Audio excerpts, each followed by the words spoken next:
This is First Contact, Stories of the Call Center.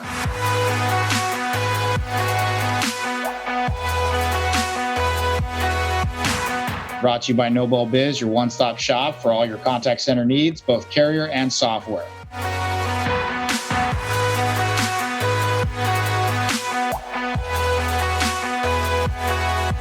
Each show, we talk to industry leaders on how they got their start in the call center industry, because let's be honest, it's not a dream job. To find all our episodes, you can go to our website. That's www.nobelbiz.com. Hit subscribe on our YouTube channel or follow us on Apple Podcasts and Spotify for future episodes.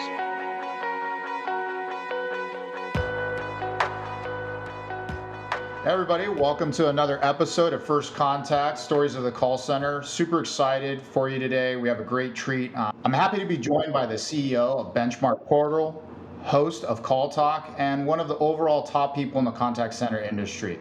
Bruce Belfiore is here with us today. Super excited because if you've ever thought about looking into call center training, benchmarking, certification, this is definitely the area that you really need to focus into. He's got decades of experience helping contact centers all around the world, reducing costs, optimizing processes, obviously, again, maximizing profits. He's a very busy guy. Podcasts, work, educational videos, tons of things that consume him. But here's the thing. He's made time to come spend it with us. Bruce, welcome to the show. Glad to have you on. Hi, Christian. Well, thanks very much for having me on the show. I'm really delighted to be here with you. Absolutely. And, you know, the theme of the show is really to start off with, what's your story? How did you get into the contact center space? We always have this joke that people go, hey, I woke up one morning and my career aspirations were, let's work in the contact center space. That's not always the case. So we always want to find out what got you here. You know, what's your background? Where did you start? And then what pulled you in and kept you here? Sure. Okay. Well, I have graduate degrees in law and business, and I actually started out in finance, banking, investment banking in the U.S. and the U.K., and then management consulting with the Bain Group over in Italy. I'm actually a dual national, both American and Italian, which gives me quite a bit of flexibility, actually, as well as opportunities to consume really good food and wine. So it's a good background to have. And I was also a CFO and COO. And really, Christian, all of these experiences showed me the importance of customer service in different contexts. And while I was in Italy, a friend got me interested in contact centers, an area that I didn't know anything about at the time. This was back in the 90s, and I just found it fascinating. And that led me to meet Dr. John Anton and Professor Richard Feinberg of Purdue University. And they had started the first benchmarking of call centers back in 1995. And I loved the analytical component of what they were doing. So I joined the effort. We now have a ton of data, a ton of experience helping contact center managers take their metrics and interpret what they need to do to become more competitive, both in terms of costs and in terms of quality, to become truly excellent in their industry. So it kind of brought together the finance background, the analytical background that came from the consulting, and also I wanted to do something entrepreneurial. I'd worked for a lot of large companies, and this was a great opportunity to do something new and entrepreneurial, and it's been a lot of fun. Well, that's great. And I think when you talk about being able to measure things, and that helps you manage the business, and you go back to the data, right, which is really important. But you really have a big focus on training. I'd love to know more about, from your perspective, what made you choose that training was something critical, one of those pillars for the business, and how did you approach that specifically, and what is it that you do and offer in the training space? Okay, no, that's a great question, Christian, and training is really so important. One of the things we discovered when comparing the benchmarking results of top centers against average or lower quartile centers is the quality and quantity of the training that they have, actually. People would say to us, okay, now you've benchmarked us, you've shown us where we really stink, what should we do about it? And so many times it came back to training. So we ended up developing curricula that became the College of Call Center Excellence. And we provide curricula that are really super rich in best practices for all levels of contact center professional. And our manager training has been going strong for over 2 decades. We've added courses for workforce management, quality assurance, coaching, supervisors, and agents. And all of these are important professional levels inside the contact center. People should be trained as contact center professionals, as customer service professionals. That's our belief, and that's what comes through the training that we do. And all of those courses can either be taught in person, live online, or on demand. And actually, we finished up the last on-demand course just before the pandemic hit, Christian. Of course. So, boy, the timing on that was really good, and they become super popular. You also asked about our approach. Well, we leverage really this long experience in contact centers and training, and we funnel the great content we've learned into the curricula. And in terms of development and delivery best practices.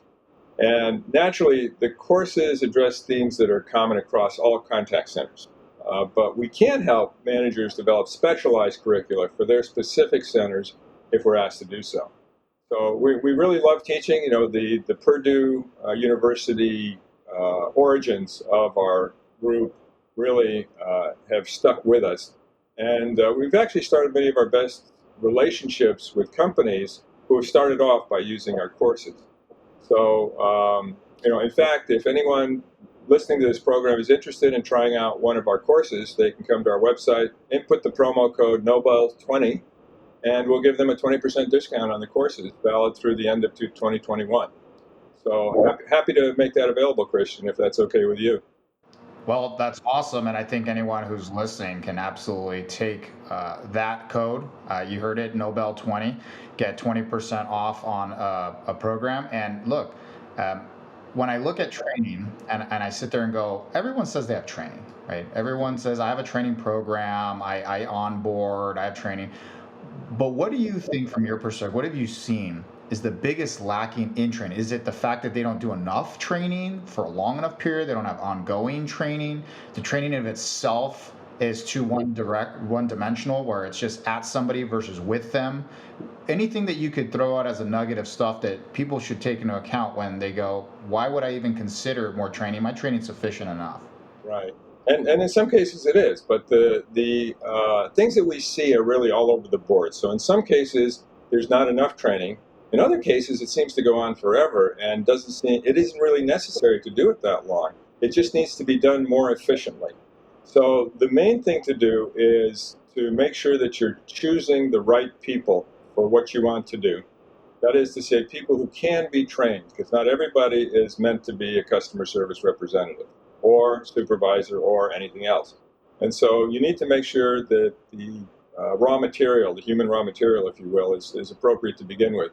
And then do things that are in keeping with good learning practices. So don't throw the kitchen sink and everything at everybody all at once and expect it to stick, because it won't. We all know that things will, fall off over time. So having a process that's appropriate for your center and that includes, for instance, generalized soft skills training, as well as the specific training for your center. Make sure that people can absorb it. Talk to them about it as you go through the training. Make sure that they're in fact absorbing it. Always be open to questions, because in some cases there's kind of a forced march and people feel like they're being, pushed down a funnel instead of opening them up to really the great aspects of being a customer service professional. So those are the things that I'd say, you need to look at. And the other thing is to ask.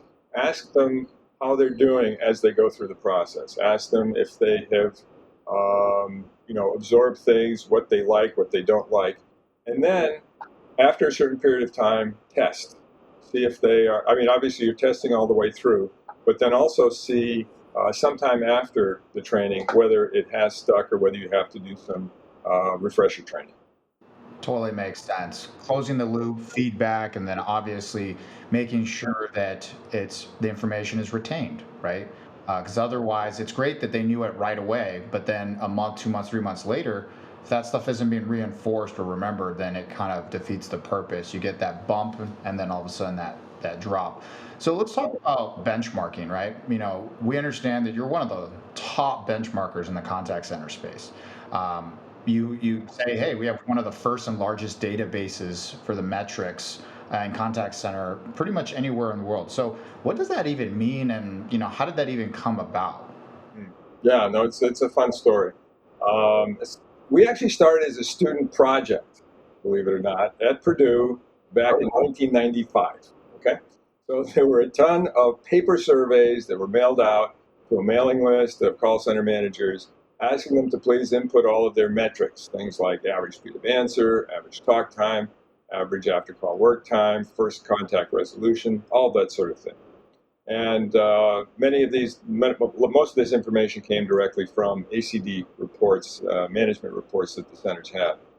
Then what we did was to take all that wonderful information, put it into a database, and work with the numbers to then come up with averages and send back participants with a report showing their metric side by side with the average. Okay? Over time, this became more sophisticated. Information is now input online or else sent automatically from the ACD to us without human intervention, which of course makes things easier. And we have about 40 industry separate sectors so that you're compared against contact centers in your own industry. It's not the whole world. It's, for instance, if you are in the life insurance industry, you're going to be compared to life insurance industry companies and call centers. And so it's very apples to apples. It's useful to see how you stack up against your competitive peers. And when I say competitive, I mean this is also, we have government sector and nonprofit. And if you're in those sectors as well, you should be comparing yourself to see how you're doing, because it's just professionally the right thing to do. And we've gotten very good at pointing to areas of weakness. Okay, so in some cases, your side-by-side metric shows a delta over to the side. It's in green, it means you're doing well, and that's good. If it's in red, it means you're doing worse than the industry average, and that's something you should really focus on in order to see what you can do. So one of the things we've done a lot of is to map those negative gaps over to people, process, and technology issues that in fact can move that metric. Okay, so the idea is you don't just benchmark and put it on the shelf. You benchmark, see where you're not doing well, and that starts a very creative and very positive process of figuring out what you need to do to improve those by changing your people, process, and technology, ways of doing things. And the benchmarking shows you where to focus, and the methodology really brings you to the people, process, and technology issues that will then help you become an excellent center and do the best you can. Well, that's huge, because if you think about it, if you're an outsourcer and you're competing for business, it's very easy to know how you're benchmarking against your direct competition for the business you're trying to get. But when you don't look at it from that perspective, if you're just a retailer comparing yourself to another retailer, and healthcare to another healthcare, government to government, nonprofit, so on and so forth, you only have your internal metrics or external metrics that you pull in to try to see how well you're doing towards your goals or towards the business outcomes. But when you have these benchmarks where you're able to see how you're faring towards other people that do similar work in a similar space, you can start to see maybe there are areas that you can improve. And there's that old saying, you don't know what you don't know. So until you actually start to see some of that stuff, then you can do something about it. And I think that the people, process, and technology part was huge. When you start seeing that there is an area of improvement, then now you have to go, well, where do I find the places that can improve that, and where are the biggest improvements that I can do right away versus long term? And I think when you talk about all the stuff from the training and the benchmarking, it's great. But now we talk about that third pillar you have, certification, right? You have this a program that allows contact centers to be certified, and you had mentioned over 40 verticals. So how does that work, and why is that important to be certified, and what do you get from that? Okay, no, great question. Let me start out by saying what the certification takes in terms of statistics, the statistical background of it, and then we can talk about what it means afterwards. So what we do is to divide the performance metrics into two baskets. There's the efficiency, the dollar-related metrics, and the effectiveness or quality-related metrics. For example, calls per agent per hour, average talk time, those are efficiency, cost-related metrics. The better you do on them, the more your costs will be down. And customer satisfaction, abandon rate, average speed of answer, those are quality metrics. They're perceptible to the customer.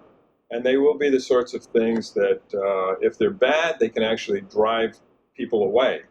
And they'll go, you have to wait too long to get somebody, you abandon, you go to the competition. You don't want that to happen. And so we take each basket of metrics, we put them through expert formulae, and we come up with a efficiency index number and an effectiveness or quality index number. And we plot these on our proprietary 4-quadrant matrix. And the efficiency index is plotted on the x-axis. So think of this, and if you are in the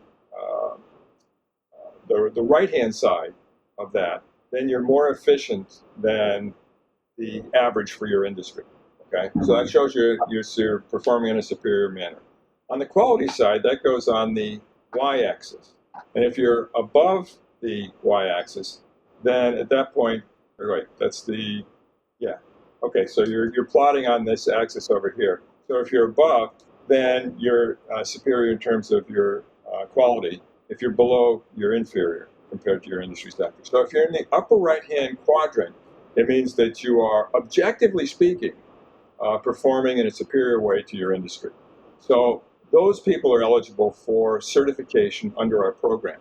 And managers love this because it is not just a checklist certification where if you do things the way I say you should, then you get certified. But rather, if you, objectively speaking, are performing in a superior fashion against your industry peers, then you get certified. So it's really a results-oriented certification rather than a checklist-oriented certification.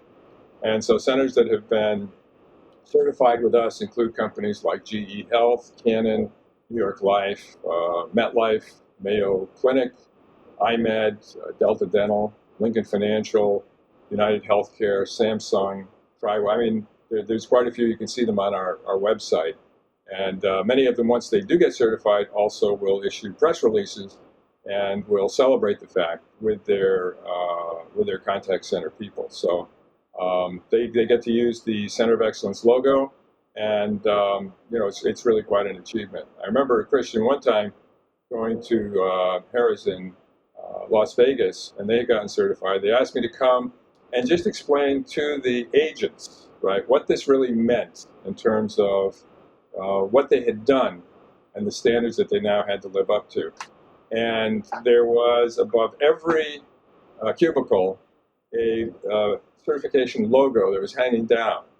And I just thought this was great. I said to the manager, I said, why did you do that? And she said, because we want everybody who comes in every morning to have pride in what they have done and to realize that they have to live up to high standards.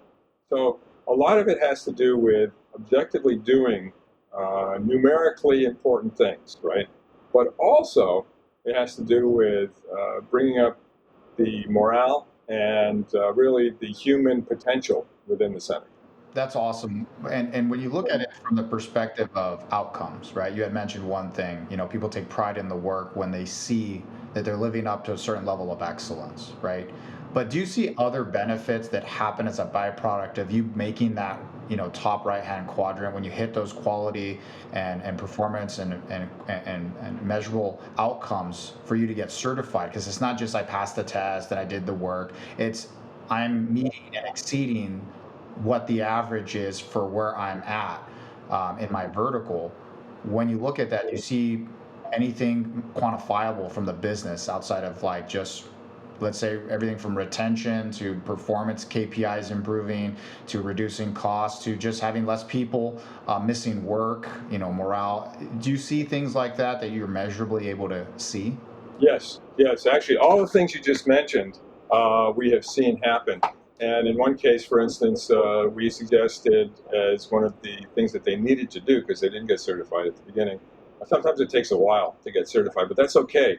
it's a continuous improvement process that's really very healthy managerially and organizationally for call centers to actually go through this process. And there's the you find out how you did, then you discuss and discern what it is that you need to do better. Then you pick the improvement initiative and start with the low-hanging fruit, right? The things that are going to be easiest to do at the least cost. And then you implement, and then you measure again and do some calculations to see how much money you've saved and how much your customer satisfaction, for instance, has improved. And you can also do if you've actually taken an initiative where you've spent some money in order to improve things, you can do an ROI analysis. And senior managers love that because it's right up their alley, right? And it also, in many cases, it has brought contact center managers into the inner circle of senior management because it teaches them the language and the techniques that allow them to claim a space at the senior management table. Because why? Because they're adding value to the enterprise. And think about it, Christian. What's more important than the front line of the company and communicating with your customers, right? We are so important. We sometimes undervalue ourselves as an industry, but we're really so important. And if you, in fact, can make sure that your contact center is the leading edge of your competitive strength, that's a huge thing.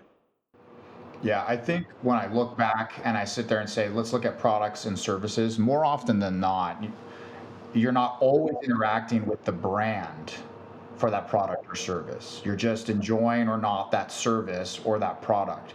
The contact center, in many ways, is for many people the first time they actually experience the company that produces that product or that service. And that's where you could literally improve lifetime value, or you could destroy that relationship and send them off to your competitor. And if that's where you're not spending the time to look at how you're doing against other people in your space, right? How you're able to see how people can get onboarded properly, quickly, and retain that information. And then from there to be able to let those people you just said, all the managers, supervisors, all the people that see data all day long, but they have to be able to justify, why do we do what we do versus this is what we've always done, right?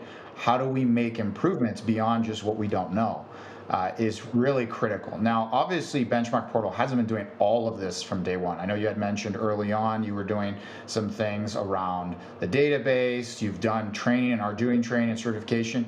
Do you have a little kind of brief history of did this all happen at one period of time within like a year or two and you've been doing it ever since, or has this evolved over all the years? Well, it's evolved over the years, and I think in a sense we mirror what we do with contact centers because it really is a continuous improvement type of approach to things. So, finding out what is needed, in our case, finding out what our industry needs, and then trying to supply something that's really going to be helpful to managers so that they can get better and better. And then, keeping that virtuous circle going.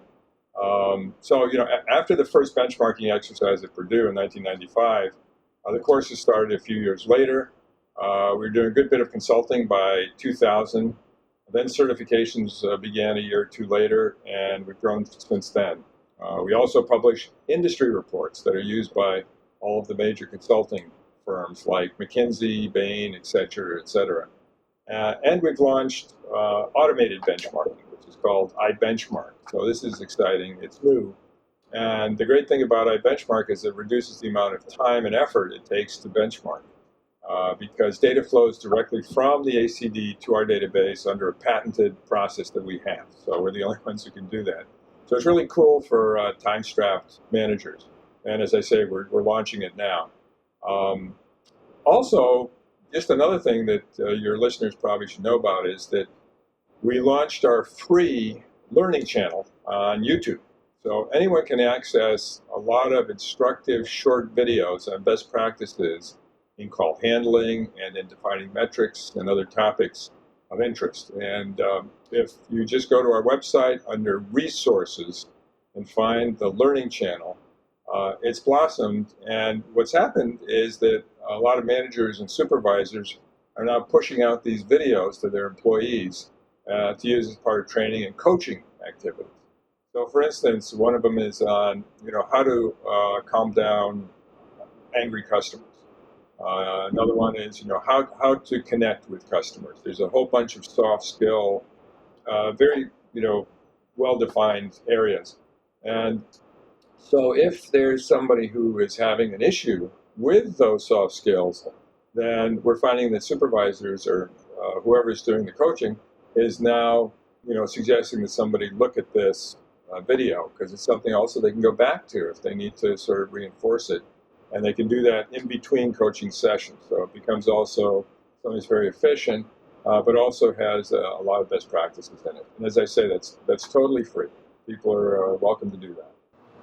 Well, that's great. And let's talk a little bit about those videos. You get to see how many people have seen the videos. And then you also know from the content what you feel is the most important from your perspective. Hey, these are the videos you really need to focus on, or this content is great. Have you seen alignment between the amount of people that are sharing, watching the video content, aligning with what you think is the most important? And if so, what videos are those? And if not, was that surprising for you to see? Actually, it turns out, I mean, we were wondering about that sort of thing, but no, we are finding that it is okay, so for instance, we have the metrics videos that explain metrics. Those are mainly used by managers, right? There are many fewer managers in the world than there are contact center agents.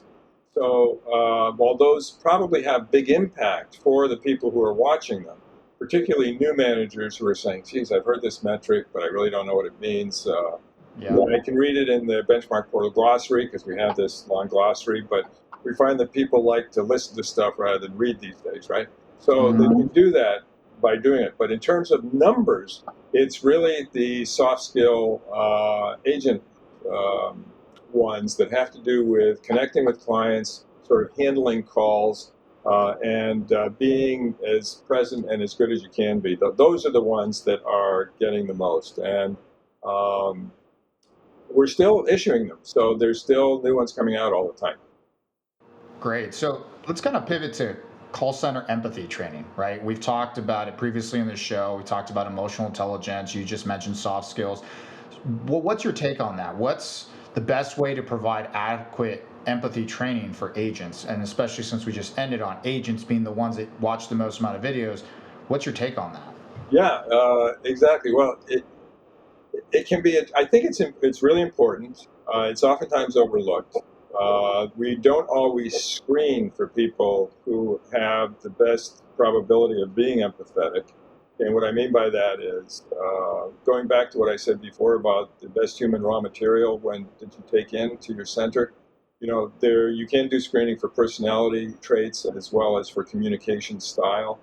And depending on what kind of sector you're in, that can be important. I mean, obviously, it can change also from sector to sector. So if you're in the hospitality industry, it's going to be different perhaps than if you are hiring somebody for tech support, right? Those, you don't have to have the same necessarily skills or approaches or personality type on the tech support side that you might want to have somebody have for the hospitality and travel industry. So, and you can address it also on two levels. There's an adequate level and a sophisticated level in terms of that empathy training.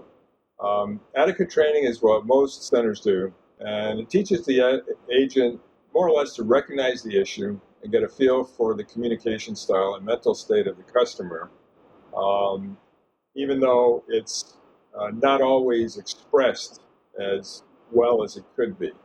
And then you obviously leverage those insights to show some genuine empathy for the customer. And here, if you have the right person there, it's not a put on. They're genuine. People in customer service roles who are meant to be there are people who love to give that kind of service. So it's genuine for them. And that's good. A sophisticated level of empathy can require more training in recognizing the personality type and the communication style of the person that they're talking to, and actually use that to either mirror or to guide the conversation in a way that's going to have the best outcome. So when we talk about empathy, though, and you had given some examples where it's more important potentially overall, if you're going to paint a broad brush, and then other times where maybe there's other skills that are more important in that environment. But have you seen from an ongoing perspective, what is it that you have to do to make sure that people are actually being empathetic on calls? I mean, because obviously you're not listening to every call, or how do people know that in situations where empathy is actually the thing that probably would have made a better outcome for that call was the thing that you were missing? Any insight into what you've seen or manage or teach or have people doing to be able to measure that or see that that's even happening post training? Right. Great question. And so one of the things that obviously helps out a lot is if you have post-call surveys.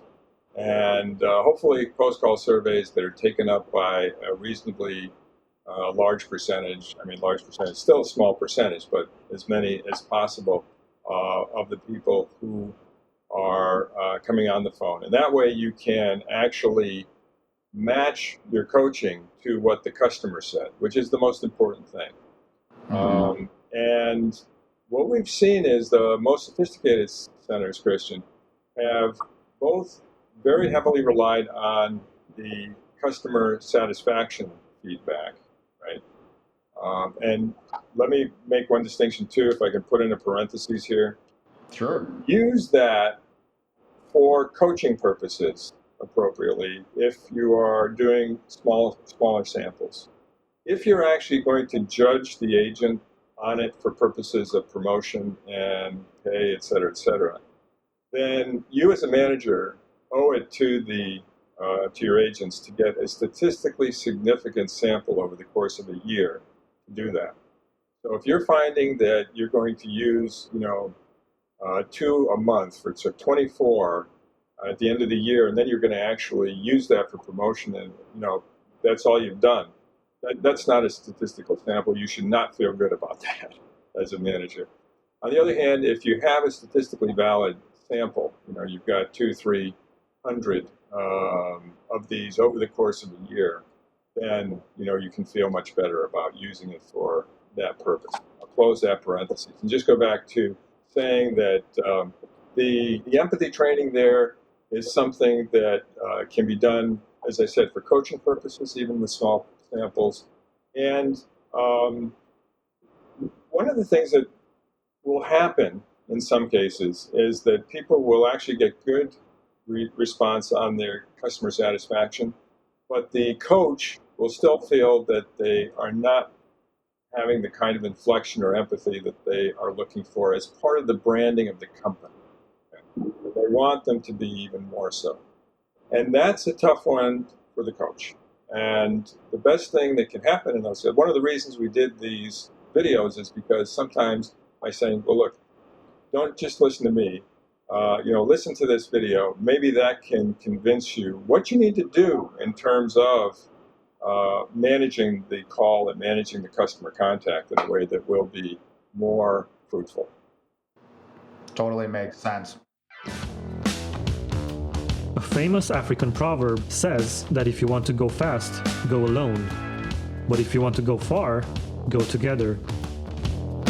And how true is this for the contact center industry, where business partners that you can call friends are so rare? At Noble Biz, we made it our mission to travel far and wide with our partners. As a complete telecom services provider with an experience of over 20 years in the industry, Noble Biz offers the only voice carrier network designed with the sole purpose of serving call centers, big or small. Because our goal is to become the ultimate provider for the contact center industry, service quality is on top of our priority list. We will guarantee crystal clear voice quality, legal backup, smart routing, 99.9% uptime, high-grade security, and an easy setup. At Noble Biz, we are confident to affirm that we have the best cost per minute in the entire contact center industry. Do you have any doubts? Get in touch and find out. Learn more about the Noble Biz Voice Carrier Network on www.noblebiz.com. I want to kind of pivot a little bit because there's something that you do that's pretty unique outside of everything that you're talking about here. But on LinkedIn, you've mentioned that for contact centers and the nonprofit sector, that you offer discounted service to them, and it's to help them assist in fulfilling their charitable mission, which is in your own way kind of just helping out charity and doing your part in that to help enable them to deliver their mission, which is awesome. But do you have any examples of people that have taken you up on that offer that have had good outcomes and something that you're proud of? Absolutely. Actually, that's something that is very important to us. And if anybody's listening who's with a nonprofit, we will give you discounts and we will try to work with you. And, we believe in what so many nonprofits do. I'm an assistant scoutmaster. I started back when my son was in scouting, and I've just continued. And, I think giving back is really important. And so that's one of the things we do as a company to give back. And I think of, for instance, the County of Los Angeles Mental Health Helpline that sent people to our courses so that they could get the training that they needed, and got a wonderful response from them in terms of what that meant for them. I'm a Rotarian as well, member of Rotary, and so Rotary has actually been certified by Benchmark Portal. And I think you may know that Rotary is a worldwide organization, nonprofit, that is dedicated to doing basically building community in every community where it's present, and to doing good things in other places. They have done more to eradicate polio in the world than any other organization, and they've been joined by the Gates Foundation now and by others. But really, that started the eradication of polio in terms of a large-scale effort, started with Rotary. And so those are the kinds of things and kind of organizations that we're really happy to help out with, and happy to help with others as well. Some of them are in the sort of the hotline, mental health hotline areas, and others also in the healthcare area. So, for instance, foundations that are involved in that. Yeah, and I mean, a lot of those areas have also been critical during the pandemic, right, for a variety of reasons. And with that said, I'm sure that you've come across scenarios during the pandemic that really highlighted what contact centers could do, how people come together, how individual people within the contact center become heroes. With that said, do you have any particular stories or situations that you ran into during the pandemic or even till now that really showcase some of these things? Well, we did. We're going back to February, March of 2020, when people were really scrambling, trying to figure out what to do because they had just been told you have to send everybody home. You remember that time, I'm sure, Christian. And so we put together very quickly a town hall, and we got 3 managers for different sized companies, and it was really very, very good in terms of the content because they gave great advice on what they did, what worked and what didn't work, and also the feedback that we got on it. So, I think, Christian, in this area, a lot of it has to do with sharing. And so what we've done is to try to listen to our clients and our user base, if you will, and then to share appropriate best practices with the industry through the things that we do, including CallTalk, et cetera. For a lot of people, the pandemic meant working remote. Not everybody, of course, but for a lot of people that was not the norm. That became the norm. And for those that were already doing it, they found some changes. Anything in particular at Benchmark Portal, or even for you, Bruce, that really impacted what you did as a business because of the pandemic? Well, as a business, we've always been a distributed organization. So with the kind of things that we do, I just look for the best talent wherever they happen to be. So we have colleagues going from New England to California, and then we also have some colleagues overseas as well. So we've always been sort of a distributed organization. The employees we had here in Santa Barbara, California, where we're based, obviously had to go home and still are. And it worked out. I mean, it turns out that it works out. And I think that, what we found was that the advice we'd been given giving to others, because we've been giving advice about at-home agents way before the pandemic. And so the concepts that were embodied in that changed in the sense of having to become more urgent. Before it was, take those people who are doing really well, that you've acculturated in your brick and mortar center, and allow them to work from home, give them the flexibility, make sure that you have proper supervision of them. But, this is definitely something that's a good thing to do, and you'll probably find out you get greater productivity from it. And now it turned into sort of a mass thing. But it worked. And in many cases, we've done studies since then, and the latest survey showed that for the survey group, 15% of agents were working from home before the pandemic. There was 80% at the time of the survey, which was in February, and that people expected post-pandemic it would still be about 50% of people working from home, but still deciding what to do on that.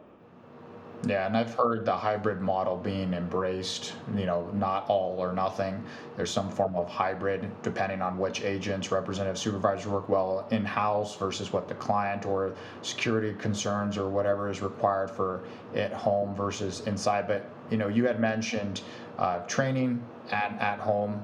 Let's talk about the contact center agents that work remote. Let's talk about how do you actually train them correctly and efficiently. You said you were doing it before the pandemic, so obviously there was a sense of urgency, you said. But how did you go about telling people, hey, this is what you have to do to effectively and correctly train people to work remote? So with the training, the curriculum was already there, right? And what it had to do was go from a classroom situation to an live online situation for these centers. And that can be enriched with on-demand certification courses. So mixing those appropriately so that you get the live online training that gives the information, has the testing so that people actually know what to do. Ties in, one of the things I didn't mention is tie this training in as, really closely to obviously the knowledge management system, which is extremely important and something that people have to do. All of those things, and then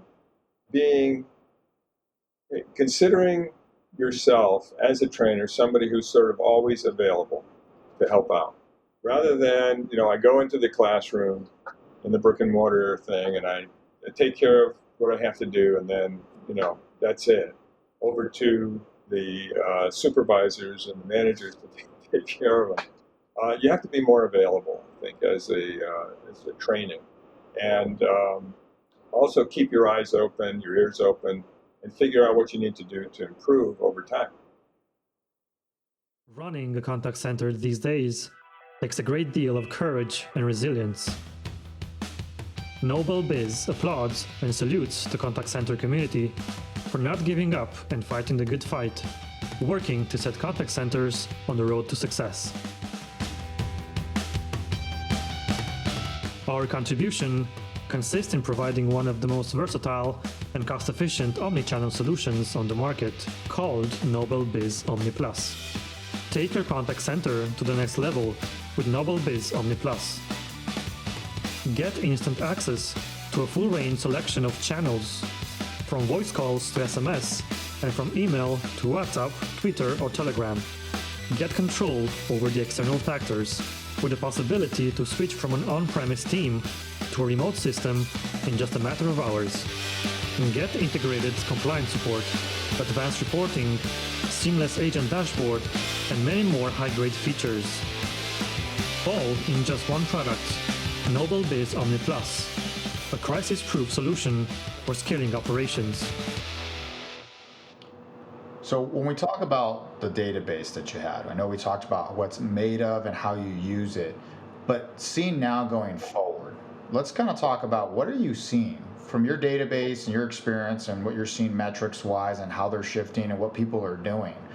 What do you see trending right now in the industry, and where do you see it going? Anything in particular you can share with our audience from your side?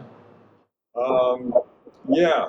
So what we're finding is that there's a lot of people who were not benchmarking back 20 years ago are benchmarking now, and so they know what they need to do to get better, and the level of management sophistication is much higher now than it was 20 years ago. So there's going to be sort of an effect where the low-hanging fruit is starting to run out, if you will. So the first call resolution rates, for instance, went up 10% in the decade from about 2005 to 2015. Now it's pretty much leveled off. In a number of other areas, we've also seen that happen. And one area where things continue to proceed is with the automation of calls. So the number of calls handled by the IVR, and now we have to say the IVR and virtual agents. There's a half a dozen terms that's used for automated assistance on calls. But basically, the majority of calls for some time actually have been handled by the IVR or / virtual agents, and that's continuing. I think will continue. Got it. So when we talk about, multiple channels, omni-channel, not everyone does it. Everyone talks about it and has talked about it forever, but still there's a lot of data that's siloed, a lot of systems that are siloed, a lot of technology that is bolted on over time, and then there's obviously adoption of systems that have a lot of this stuff in it already. From a benchmarking and metrics perspective, did you see that it was like, hey, this is improving because people are getting better at it and they're adopting it? Or do you still see that there's maybe not best practices yet of really truly embracing omni-channel and other variations where you could sit there and go, this is how I can properly benchmark because I'm benchmarking not just to what I'm seeing, but what could be done to optimize these things and get better performance or better outcomes? You got any insight in what you're seeing in those developments? What we're seeing is a mixed picture. So the idea is that we have been big proponents of knocking down silos for a long time, and this is silos in every direction. But that also includes the channels. So, for instance, I can remember going into a center some time ago that was a contact center just for calls, and working with them to have them also work on everything from emails to chat to social media. And so what they did was to actually rotate people through these things, and it was a good way of finding out what people were best at as well. And in fact, there were two people who were monitoring social media. It happened that in their case, it was very important to do that. And so they would basically rotate through that. And everybody got to understand that customer contact is a multi-channel thing, and it's an omni-channel thing. And they said, okay, we might not have, this is an important point, Kristen, we might not have the technology today. We may not be able to afford it. We are going to have to budget for it for next year or the year after to have true omni-channel capabilities. But let's start developing an omni-channel mentality now. I think that may be a takeaway for people listening is that you can start, forming your omni-channel mentality even before you have all of the capabilities to do it. It will mean that people will be prepped for the technology when it comes, and it will actually push probably the whole organization toward the omni-channel capabilities sooner. I think that is a critical starting point, right? You have to have some senior leadership own the idea that this is what we're going to embrace. But I think the other part of it is that we find often is companies don't have expertise in implementing those things. They don't know what they don't know. They've never actually knocked down those silos. They've never run a system where they've integrated some of these other medias. And so when they need to go do that, sometimes they have to look outside of their organization if they don't have people internally that can actually help them get there. Because there's a lot of people that bite off more than they could chew. They'll say, hey, I want to start doing SMS. I want to start doing email. I want to start doing social media. And they just do it. And it just becomes another siloed product where it doesn't perform well. And now their customers are getting another avenue to have a poor experience, right? And so I think it's also really important that it's not just having the mindset, it's also making sure that you take ownership of what you don't know and finding how do you get those gaps filled so that if you are going to implement those strategies, that they're done appropriately. Any thoughts on that?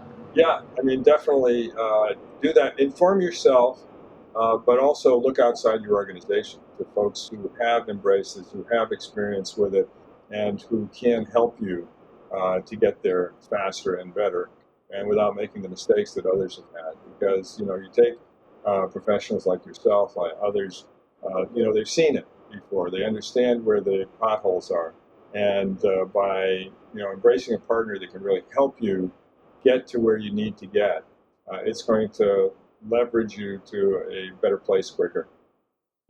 Totally agree.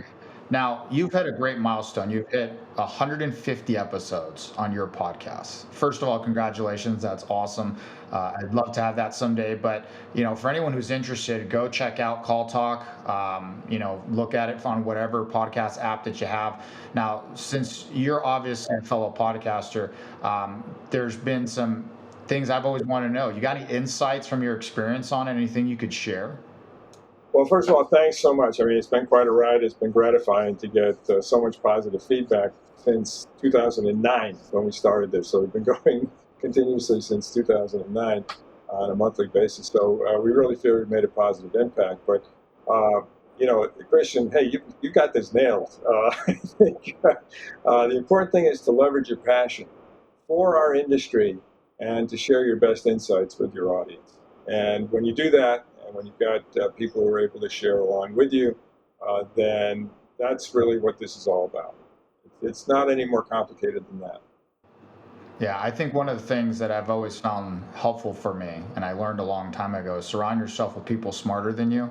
So every time I come on to another episode, I'm always surrounded with people that are really smart and have a lot of experience. So it's a great learning experience for myself, and obviously for our audience as well. They get to learn things about people that didn't look at the contact center space as where they were going to find their next chapter in their career. And you get to see people's journeys into that space and the wonderful things you're doing. So obviously one of the things outside of work, of course, because like many of us, we do work a lot, but we have to find ways to unwind, how to disconnect. Anything in particular that's your favorite that you like to disconnect from work? Yeah, I mean, swimming. I do a lot of pool swimming, and I also, being here in Santa Barbara, do swimming in the ocean, which is good. There's an organization called Reef and Run here, so you can do your competitions. In fact, this evening I'm going to be doing a 1 mile out in the ocean, and at the end of the month I'm slated to do another Alcatraz swim from Oh, wow. from Alcatraz, to San Francisco. So that's a lot of fun. And then reading, spending time with my family is what I really enjoy doing. Well, I mentioned also that I'm a member of Rotary here in Santa Barbara, and assistant scoutmaster for the last decade. And also very active in the Italian community here in Santa Barbara, which is a lot of fun. A lot of fun people and rewarding. So yeah, those are the things that I do to unwind. Well, fantastic. Sometime we're gonna have to talk about that cold water going through Alcatraz, but for another times that we're running out of time today. But I want to make sure that everyone knows how to get a hold of you. There gotta be people on here that said, I need to talk to Bruce. I need to sync up with Benchmark Portal. How do they connect with you? Sure. Please write to me at Bruce. Forget the last name because it's a little bit tough. You can either do Bruce Belfiore at benchmarkportal.com or just Bruce at benchmarkportal.com. I'd love to hear from all of you, so please do get in touch. And remember the special offer for a Nobel Biz discount for our online courses, if you'd like to do that as well.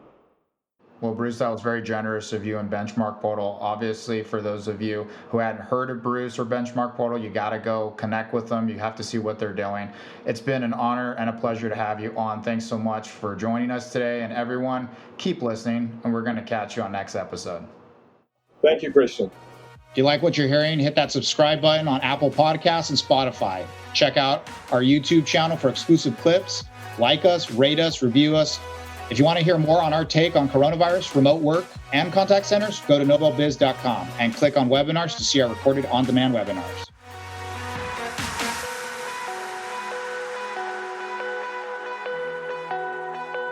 Thanks for listening to First Contact Stories of the Call Center. My name is Christian Montez, and we'll be back soon with our next episode.